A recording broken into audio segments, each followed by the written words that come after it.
आपको याद होगा फरक्का कब बनी थी? 1974 के बाद, बाढ़ के बाद फरक्का, और फरक्का से लेकर के भागलपुर तक नौगछिया मनिहारी इलाके में नदियों का जो गाद है आज तक नहीं निकाला गया।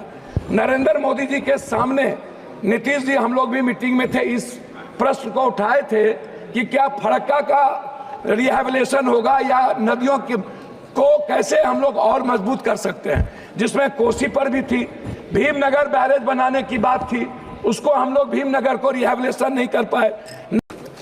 मैं डिजास्टर से शुरू करता हूं, कोरोना से। कोरोना के समय वो का ध्यान रखिएगा। कोरोना का सबसे पहला डिजास्टर, आप याद करिए, हमारे मंत्री जी हैं, गंगा की नदियों के किनारे कितने लाश पड़े थे, कितने उनकी स्थिति को याद करिए।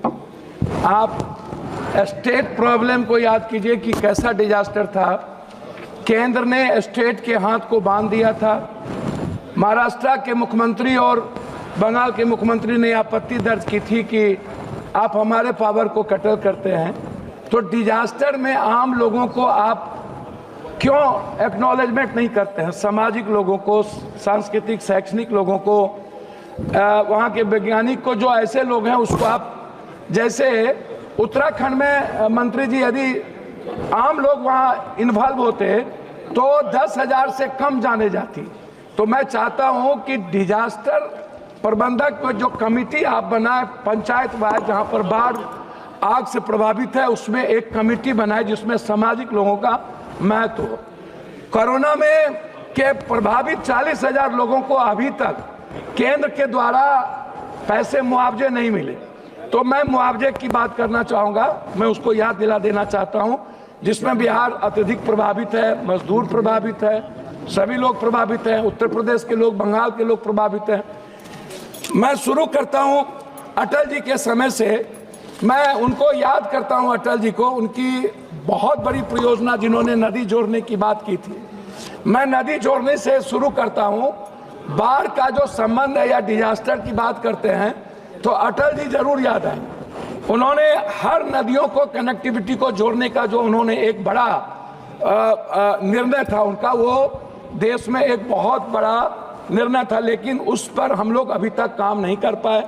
हम किसी नदियों को, चाहे हमारे इलाके में गंडक है, सप्तकोशी जो नेपाल से आता है, बूढ़ी गंडक है, महानंदा है, कमला है, केहर है, कनहर है, सौरा नदी है, गंगा है, जब हम इस नदियों की बात करते हैं तो वो नहीं हो पाता है। दूसरी चीज, अभी आपको याद होगा फरक्का कब बनी थी? 1974 के बाद, बाढ़ के बाद फरक्का, और फरक्का से लेकर के भागलपुर तक नौगछिया मनिहारी इलाके में नदियों का जो गाद है आज तक नहीं निकाला गया। नरेंद्र मोदी जी के सामने नीतीश जी, हम लोग भी मीटिंग में थे, इस प्रश्न को उठाए थे कि क्या फरक्का का रिहैबिलिटेशन होगा या नदियों को कैसे हम लोग और मजबूत कर सकते हैं, जिसमें कोसी पर भी थी, भीमनगर बैरेज बनाने की बात थी, उसको हम लोग भीमनगर को रिहैबिलिटेशन नहीं कर पाए। नए भीमनगर की बात हम नहीं कर पाए। आपने दिया है कि एक है भीमनगर, दूसरा है जयनगर में आप एक नए बैरेज बनाने का आपने प्रपोजल हम लोगों ने दिया था। उस प्रपोजल का क्या हुआ?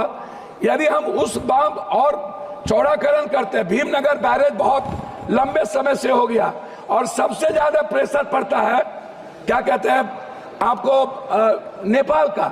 नेपाल से वार्ता नहीं होना भी एक बड़ा चिंता का विषय है।